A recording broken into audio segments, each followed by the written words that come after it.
Uma das perguntas que mandaram pra gente responder aqui é se a doença do MrBeast pode realmente matá-lo. E pessoal, eu não sei se vocês já conhecem, mas há um tempo eu conheço o canal do MrBeast, eu já maratonei um monte de vídeo deles.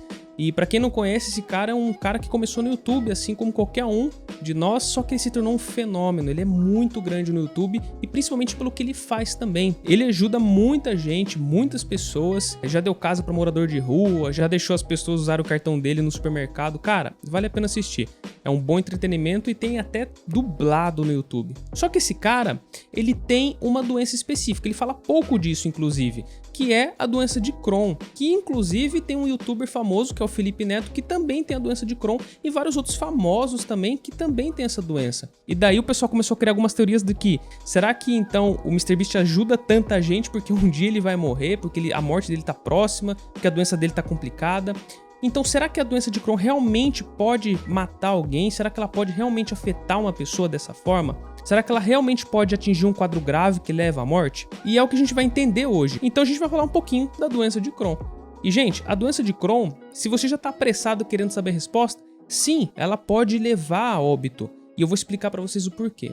Bom, primeiro de tudo, a gente precisa entender o seguinte, o que é essa doença? Essa doença é uma doença inflamatória intestinal. Essas doenças, por exemplo, como a retocolite ulcerativa e como a doença de Crohn, são alguns exemplos. Então, a primeira coisa que acontece nessas doenças, primeiro é um estímulo. Esse estímulo na mucosa intestinal, ou seja, lá na sua parede intestinal, faz com que células do seu sistema imunológico não tenham um determinado controle, vamos colocar entre parênteses assim, e amplifiquem uma resposta inflamatória, ou seja, vai haver uma inflamação. Essa inflamação, pessoal, ela vai gerar destruição dessas células intestinais, pode gerar fibrose, pode gerar alguns danos que são irreversíveis. E a doença de Crohn, diferente dessas outras doenças inflamatórias intestinais, ela é uma doença que ela pode acontecer em qualquer região do trato gastrointestinal. Então, por isso que ela é chamada de uma inflamação descontínua. Então, desde a boca até o ânus, em toda a região do trato gastrointestinal, a pessoa pode desenvolver a doença de Crohn. Então, tem pessoas que ela ocorre na região mais do cólon, tem região que é mais do intestino delgado, tem região do estômago, por exemplo, tem pessoas que manifestam mais quadros gástricos da doença de Crohn, então isso depende bastante. Pode acontecer no esôfago, inclusive. As características mais marcantes dessa doença inflamatória intestinal é, primeiro, ela é descontínua, segundo, ela é crônica, então não é algo que a pessoa tem um quadro, por exemplo, de uma febre ou de uma gripe, depois ela tem uma medicação e beleza, tratou aquilo de forma eficiente. Não, é uma doença que ela tende a se cronificar, ou seja, é uma doença que se desenvolve com o tempo e não é simplesmente tomar o remédio e melhorar. Outro quadro é que ela é recidivante, ou seja, ela tem uma característica de ter quadros mais agudos, ou seja, de ter crises e de momentos que são mais tranquilos, vamos dizer assim, momentos que a doença não está tão manifestada assim. Só que ela faz isso o tempo inteiro. Ela é bem imprevisível, na verdade, a doença de Crohn. Tem horas que o indivíduo está muito bem, tem horas que o indivíduo está muito mal. E uma outra característica que é realmente complicada dessa doença é que ela é transmural. Quando a gente fala transmural, pensa mural, um muro. Vocês lembram de um muro? O nosso intestino, imagina que ele se fosse um muro. Se eu começar a machucar esse muro, uma hora eu vou começar a perfurar ele. Se eu começar a perfurar esse muro, uma hora pode acontecer de eu simplesmente atravessá-lo. E quando isso atravessa, isso é realmente complicado, porque aí eu vou estabelecer uma comunicação do intestino para uma outra parte do meu corpo que não deveria acontecer. Então isso que torna a doença de Crohn, principalmente quando ela não é tratada de forma adequada, bem problemática mesmo. Tá bom? E bem mais grave do que algumas outras. Esse furo que eu falei para vocês no intestino é que a gente fala que são ulcerações. São inflamações que, com o passar do tempo, elas passam a ser mais complicadas, elas destroem uma camada de muco protetor que a gente tem no nosso intestino ou em qualquer região do trato gastrointestinal e elas se aprofundam um pouco mais, tá bom?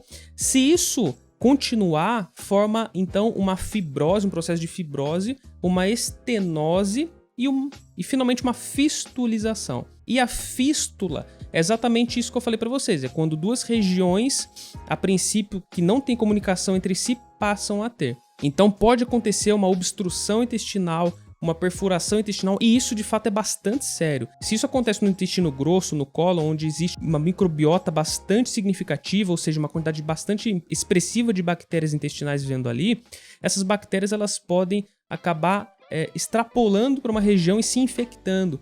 Pode gerar o que a gente fala que é um abscesso. E isso, pessoal, é bastante complicado, pode gerar um quadro de sepse, que é uma infecção generalizada, e isso, se atingir a corrente sanguínea, é realmente bastante grave, podendo levar ao óbito. Outra complicação que pode acontecer em pessoas que têm doença de Crohn e que principalmente não tratam adequadamente é o desenvolvimento de algumas neoplasias. Então, por conta dessa inflamação, está sendo sempre crônica, tá acontecendo bastante de forma recidivante, pode desenvolver algumas neoplasias como câncer coloretal, como adenocarcinomas, e alguns outros tipos de câncer também.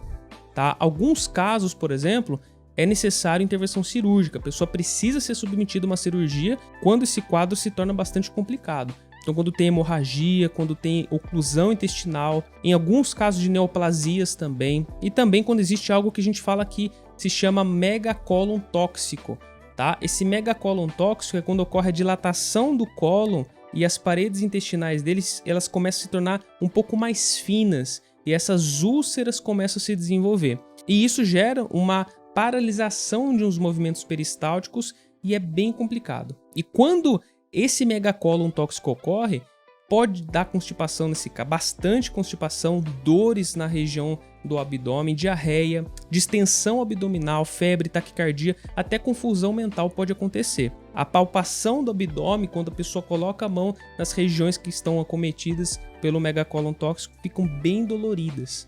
O médico, quando faz o exame e vê os ruídos intestinais daquele intestino, vê que estão ausentes por conta dessa paralisação dos movimentos peristálticos. Então há uma ausência desses movimentos e isso, se não for controlado, pode levar a uma perfuração intestinal, pode colocar a vida do paciente em risco. Então é bem complicado. Então essas condições onde existe perfuração intestinal, onde existe abscesso, por exemplo, que são condições que a gente fala que é de intratibilidade clínica, ou seja, não é possível tratar isso clinicamente, o paciente precisa ser submetido a uma cirurgia com urgência. O diagnóstico geralmente pode aparecer ou em crianças ou em adultos, até em idosos também pode acontecer esse diagnóstico mais tardio. A pessoa pode desenvolver essa doença com o passar do tempo, tá bom? Então não existe um período de vida específico onde ela é diagnosticada somente nesse período, tá legal? E além desses sintomas que a pessoa pode ter, de ter perda de peso, dor abdominal, alguma doença perianal também que pode acontecer, a pessoa pode desenvolver alguns sintomas que são relacionados ao intestino. Então, doenças ósseas, doenças oculares também acontece bastante, doenças da pele, alguns eritemas, doenças urinárias, como por exemplo pedras nos rins, os cálculos renais, doenças pulmonares, doenças hepáticas, fígado gorduroso, por exemplo, hepatites, que pode se desenvolver e evoluir para uma cirrose, algumas doenças biliares, como pedra ou cálculos biliares, anemias, além do risco nutricional, que é a desnutrição.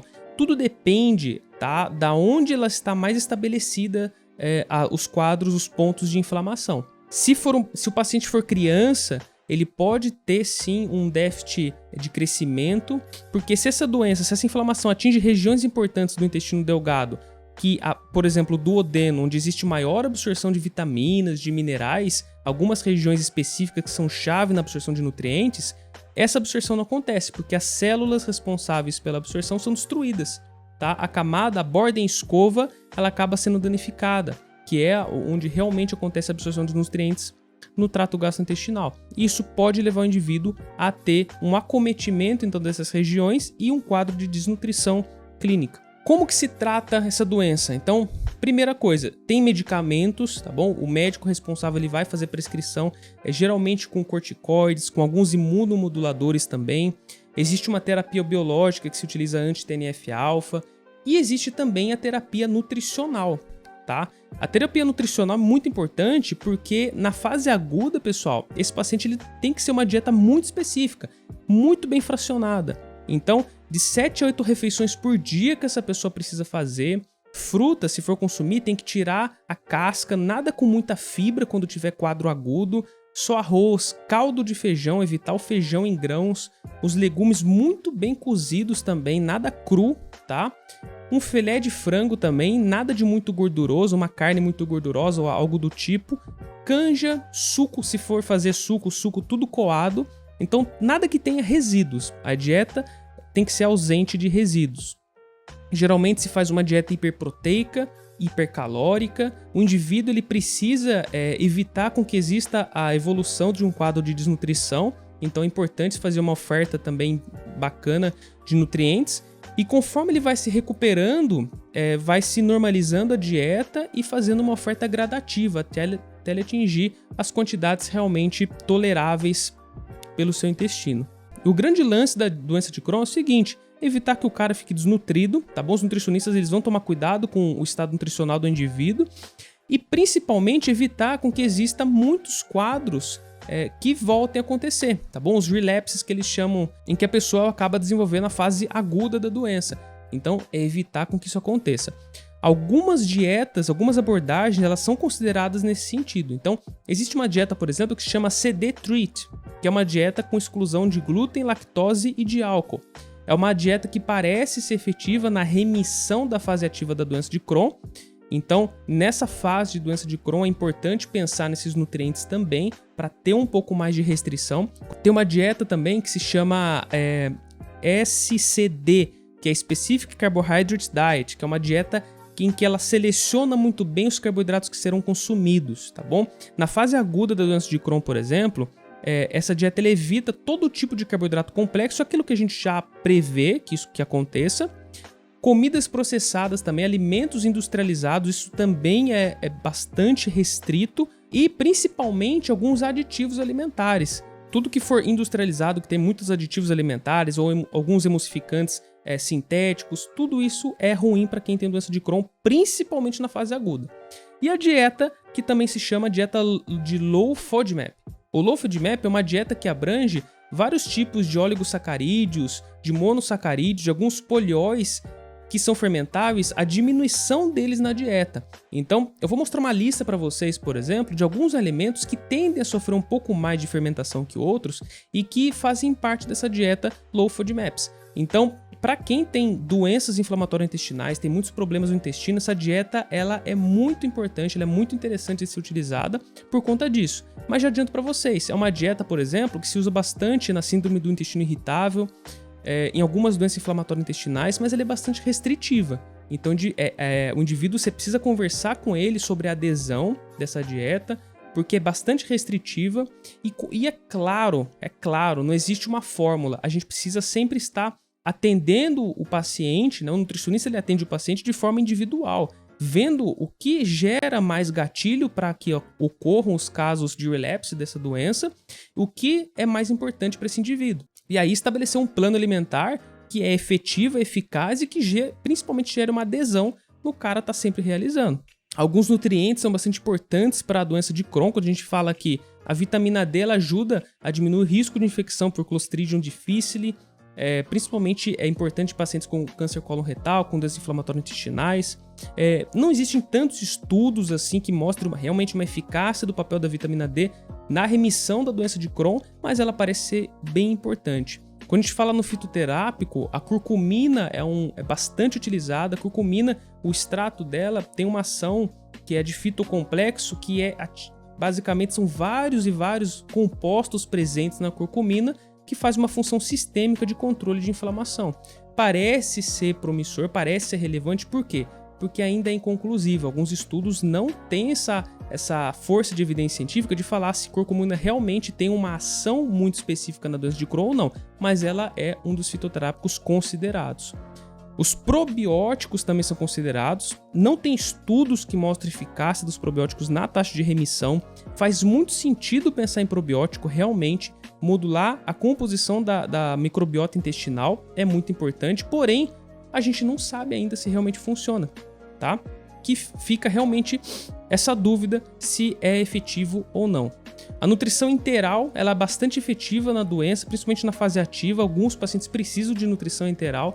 É lógico que é muito específico também a quantidade, não pode ter lactose, por exemplo, tem que evitar ao máximo a fórmula de nutrição enteral. Para paciente pediátrico é bastante interessante. E aí vem uma pergunta também, quais são os fatores que levam a doenças inflamatórias intestinais? Como eu posso evitar, por exemplo? E, gente, a gente tem várias teorias, existem várias coisas que falam sobre isso hoje, mas nada tão conclusivo. Então, por exemplo, se a gente pega gordura saturada, fontes de gordura, dieta ocidental, a gente tem algumas coisas que podem fazerem sentido aqui como evidência científica, tá bom? Quando a gente pega, por exemplo, dieta ocidental, alto consumo de gordura saturada, principalmente gorduras de origem animal, emulsificantes, principalmente associado ao baixo consumo de fibras, isso promove uma alteração na microbiota intestinal. Isso diminui a camada mucosa e aumenta a permeabilidade intestinal. Isso favorece processos inflamatórios. Quando a gente fala nos carboidratos, por exemplo, a gente não tem certeza, né? Não existe força de evidência que fala que se bebidas açucaradas ou excesso de açúcar realmente cause ou esteja ligado à doença de Crohn em si. Mas alguns estudos dizem que, em relação aos carboidratos, o problema não é o consumo de açúcar em si, mas sim o baixo consumo de fibras, que são carboidratos, só que não são fermentáveis. Então, principalmente as fibras, principalmente as frutas, as fibras que provêm das frutas, são ligadas ao menor risco de desenvolvimento de doença de Crohn. Isso com base num estudo muito famoso e uma coorte bem conduzida chamada Nurses Health Study, que mostrou que existia uma redução de 40% em pessoas que consumiam mais frutas, mais fibras de origem de frutas.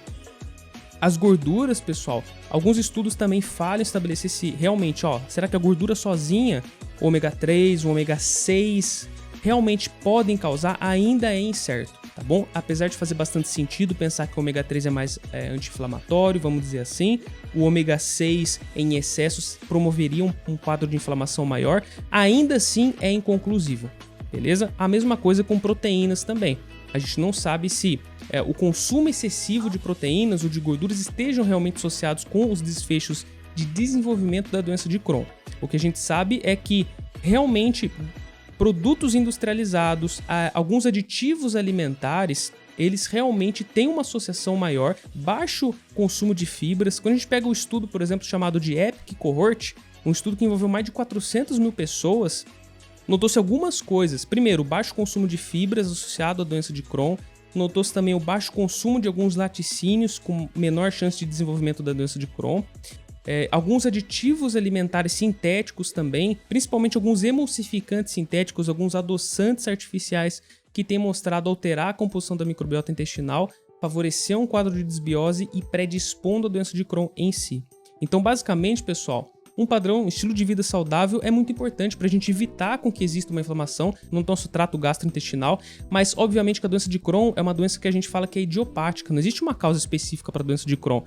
Existe, sim, fatores genéticos, ou seja, a família, o histórico familiar da pessoa, isso realmente é de fato importante e precisa ser considerado, e o estilo de vida. E se a pessoa apresenta doença, se você, por exemplo, tem quadros dessa doença, procure um médico, procure um nutricionista, porque a nutrição é fundamental para você manter uma qualidade de vida legal, boa, e para você evitar quadros importantes de recidivância dessa doença, que não é nada interessante. Então, esse foi um vídeo educativo. Espero que vocês tenham entendido um pouquinho mais sobre a doença de Crohn. Se você gostou do assunto, não deixe de fortalecer o nosso canal, deixe seu curtir. Obrigado por você que tem acompanhado até aqui. Um grande abraço a todos e até a próxima.